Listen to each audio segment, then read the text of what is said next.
with everything going on, ladies and gentlemen, the personal monitoring of our thoughts, our DNA, every single aspect of our being is putting under a microscope.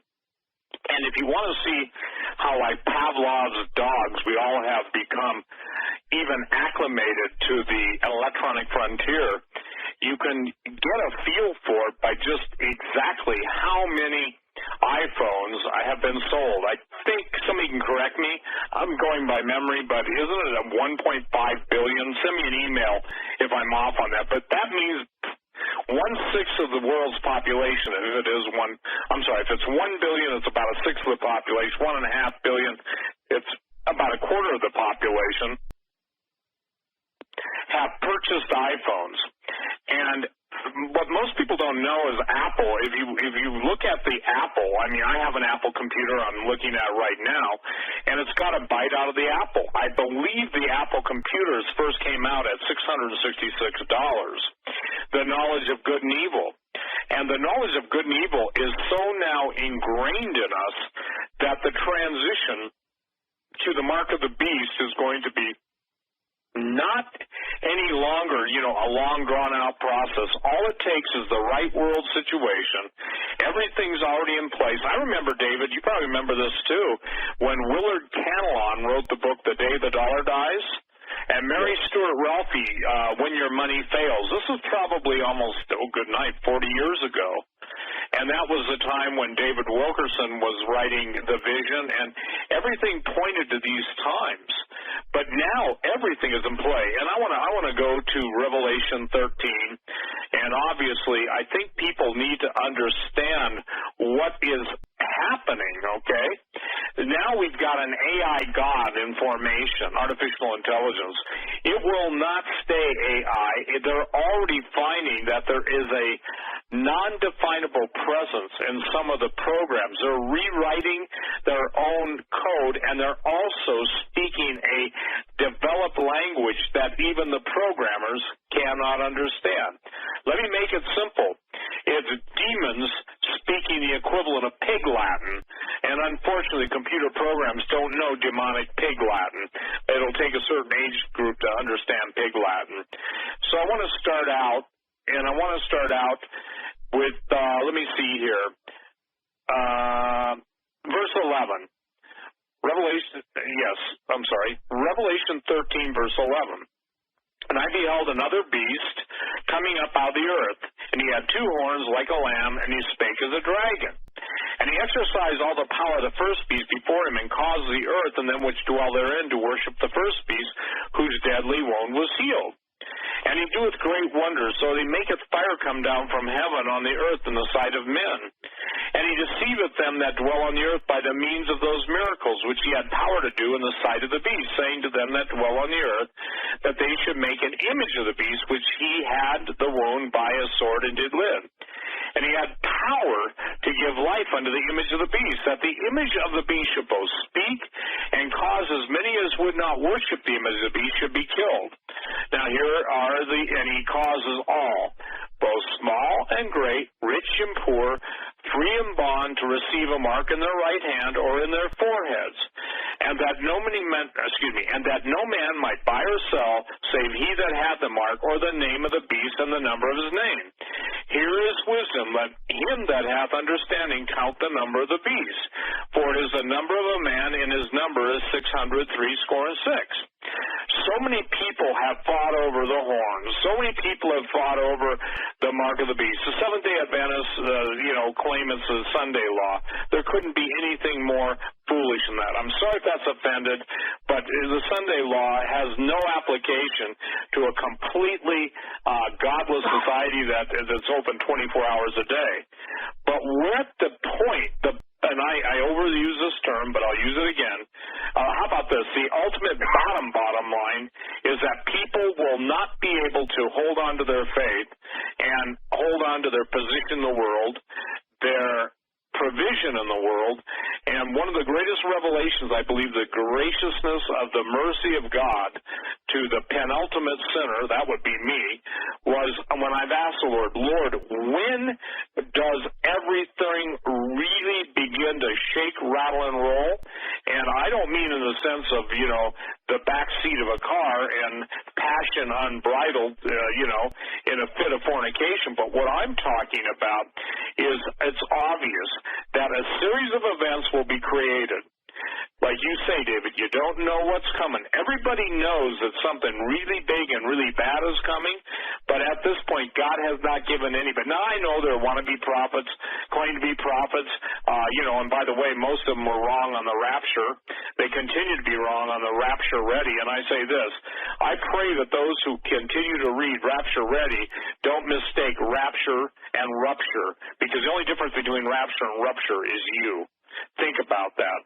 So the point is that I'm on record from the time I first went on talk radio, I'm sorry, but this is true, that people would always try and get me and you, David, drawn into arguments on when's the rapture.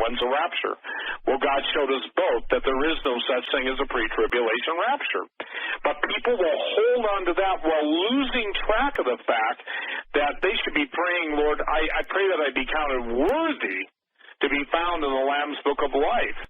And I don't think that, and maybe you could speak better because you've been in a church situation longer than I have, but I don't believe many people put themselves as believers in the rapture that they could be put into the position where they have to choose whether they take the mark of the beast or they literally, are instantly thrust out of commerce, are banned from medical treatment, don't get their Social Security, or let's just call it Antichrist coinage. They don't get anything, and you can see it in all of the cryptocurrencies. You can see it in the whole unfolding, taking away the last vestige of financial freedom is the cash. So what am I saying in all this? I believe that the greatest revelation I got was when, obviously, in the book was when Joseph, is when the money failed after the famine, and we're going into famine right now. The sea life is dying, and I remember David saying that on the radio, and someone took me to task. The Pacific Ocean isn't technically 1/3 of the world's population or world's ocean. I said, yes, it is. You didn't add in the Arctic part of it. So the deal is that what will take place? And my question is, Lord, it's not who can stand. I need to stand. And I think this is the bottom line on Revelation chapter 13. You can argue over the horns. You can argue over, is it a laser tattoo? Is it a genetic DNA impregnation? Is it smart dust? Is it whatever it is, the technology?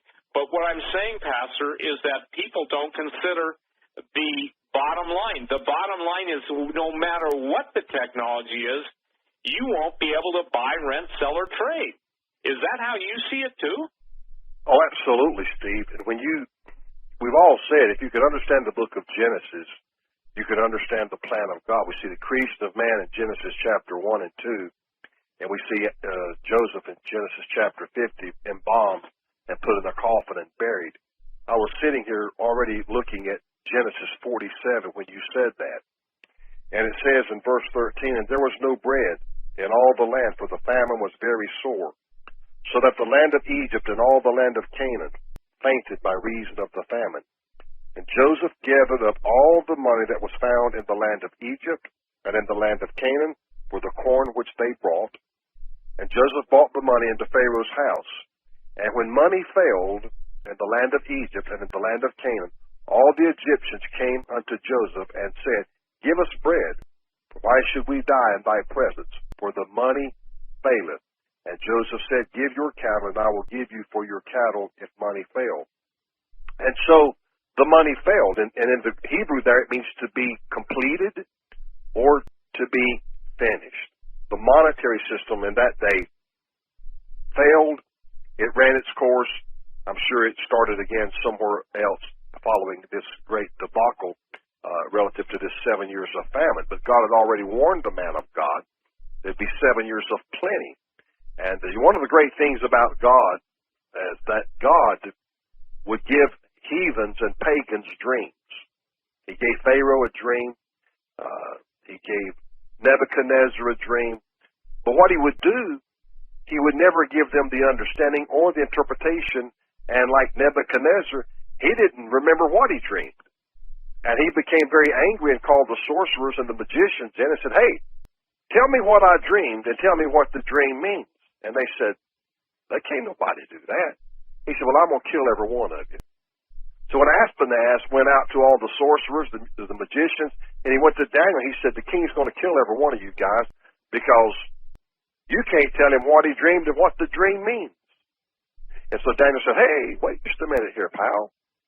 And he was the head eunuch, Ashpenaz. He said, if you'll just give me time to pray and seek God, I'll tell you everything of what the dream was and what the dream means.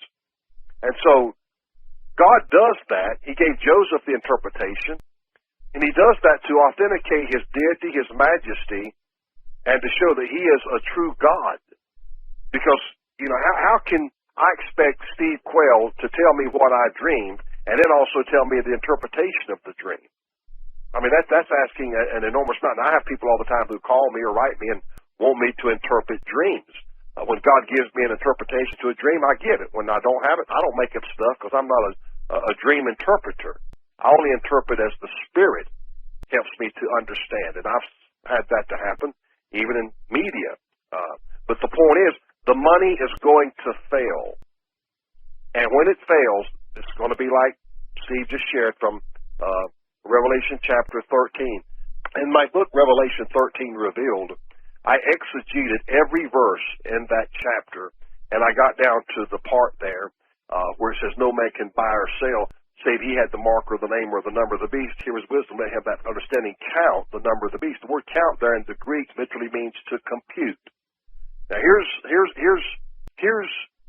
John writing about computers, and he's counting with pebbles and stones and rocks. There's no calculator. They may have had some kind of addition table to write on or something, I don't know. But my point is, how could God inform a man of something that's, thousands of years out? Because he's God. God knew the end from the beginning. So when you look up the word count there, it means compute. And it's 5586. And as I said, it means, 5585, and it means to compute. But then it tells you to look at 5586. And what does that mean? That means a ticket of admission. You have to have this mark so that you can be admitted into the system. And then the third definition there says 5586 says look at 5584 in your strong exhaustive concordance, and it means to manipulate, i.e., that is verified by contact. Everything you buy today in a store, it's passive in the sense there's a barcode and they shoot it with a light and bam, they've got it. But this is about manipulation and admission into a system. And this has been in the throes for many years, and the Obamacare was just another spoke in the wheel to get us to another level. And that's why my aggravation was so great, and I don't have insurance to this day, won't have it, I'll pay the penalty. But why was the health insurance, put under the auspices of the IRS? That way they could have direct control of your checking account, your saving account, your 401. They can put a lien on your house, they can put a lien on your car, whatever you have. And see, I didn't want to get into the system, and I'm not in the system. I don't intend to get into the system. Why? Because I don't know when the linchpin will be pulled and you're snared, you're trapped. Now, I'm not saying anybody that has that insurance is going to hell or that's the mark of the beast. That's not what I'm saying. I'm just telling you with technology, there is a system that is evolving. That's why it's called AI, artificial intelligence. And it's all about manipulating us. And you get, every time, I'm an old guy, okay? And I get my power bill in the mail. You know what they want me to do? Go online. I get my telephone bill. Go online and pay your bills. I write them a check. I'm not going to do that. But what they're doing, they're creating a cashless society. And you call, I called a Time Warner today, and that stinking computer, I hate talking to people that are not real. And you press this button, press that button, and at the end of the conversation, I have to have a real person to talk to because of what I want to do. See, I'm not going to talk to that computer because that computer cannot reason with me like I need reasoning. Even God said, come, let us reason together, saith the Lord of hosts in Isaiah 1 and 18. I want somebody to reason with me. And so they're doing away with all of this, and regretfully, they're breaking down each generation to do more of, be involved more in the system. You see, now they want you to pay online with your phone. All of this stuff. And what the world does not realize, this is the darkness that's engulfing the world, and we're getting deeper and deeper into the system. So when they pull the linchpin, we don't know when it will be, what the event will be, or what will take place, but they'll be snared. See, that's the devil. He's called the snare. A snare is a trap to catch a bird. And that bird has the liberty and the freedom to fly and come and go and do as it pleases, but when it is snared, that freedom is gone. And whom the Son hath set free is free indeed. What is the devil trying to do? He's trying to take us into bondage, into captivity. See, and that's where we're headed. We're headed in that direction. And my heart is broken because I see a lack of spiritual preparation from behind the pulpits today, telling the people, you need to be getting ready. But they'll tell them, you're not going to be here. And, I just wish somebody would give me Bible showing the church in heaven during this 7-year period. Nobody gives you any Bible for this. It's just all conjecture. Well, just take my word for it. Well, I had a lady. Now, listen to this one. You'll love this, Steve.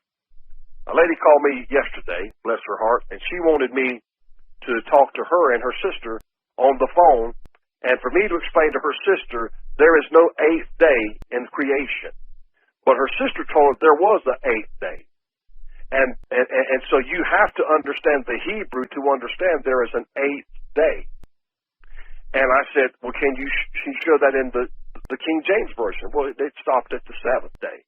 But yet, her sister's emphatic. There are 8 days. There's no such thing, folks.